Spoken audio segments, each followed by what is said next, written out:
Firstly, I just want to get your impressions of COP27. How are you feeling right now? The Africa COP. Well, the Africa COP actually is very important because Africa is the one that's contributed the least to global greenhouse gas emissions, but it's suffering disproportionately from that. So I came to this COP with a big expectation in terms of what are we going to get to support adaptation for Africa, because that's Africa's main challenge, is how to adapt to climate change.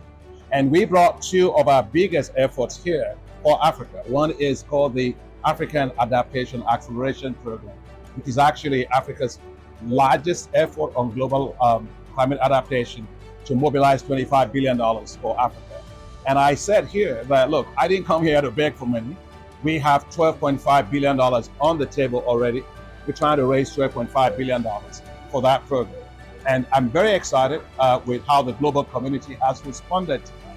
In fact, yesterday, we had major announcements by the government of the United Kingdom for £200 million towards this initiative, in particular towards the African Development Fund, which is our concessional financing arm. We created a climate action window, so that's great.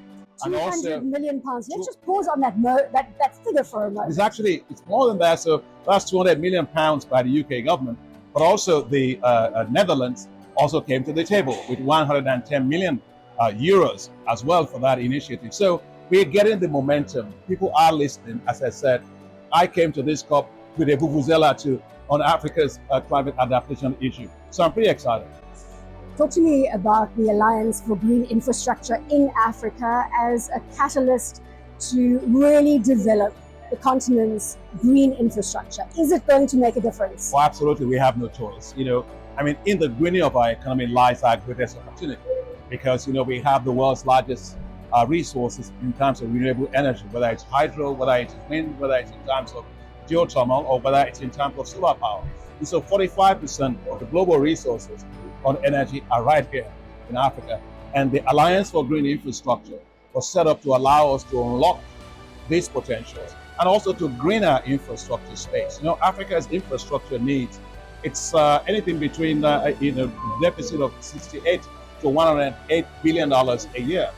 But that is not talking about the new types of infrastructure that are green that we have to do.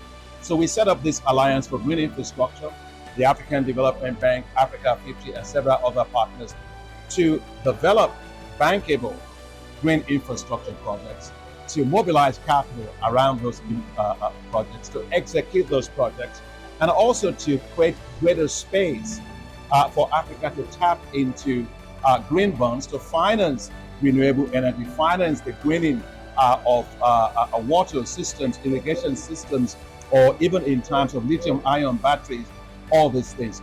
So what exactly is he going to do? First is we are mobilizing $500 million for project preparation facility to prepare bankable projects.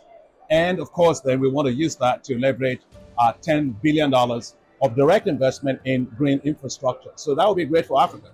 You've spoken about, this is the last question, you've spoken about the investments that you've seen to this point, huge numbers. Are you satisfied? I think the amount of excitement about Africa is great. As I'm just telling people, Africa is the place to invest. Everything we see as a challenge is actually an opportunity. Whether it's in energy, that people don't have enough electricity in Africa, that's an opportunity. Whether it's in terms of water sanitation that we don't have, that's an opportunity. Whether it's in healthcare sector, that's also an opportunity, or in ports, in rail, or digital infrastructure. Those are opportunities. So, we just came back from the Africa Investment Forum. You were there with us in Abidjan, and we raised $31 billion in less than 72 hours. So that tells me Africa is the place to be. So I think for green infrastructure, people realize that Africa is the place to be. So I'm very excited. I know that everyone calls you Africa's chief optimist or optimist in chief. I am now going to bill you as Africa's implementer in chief. Thank you very much.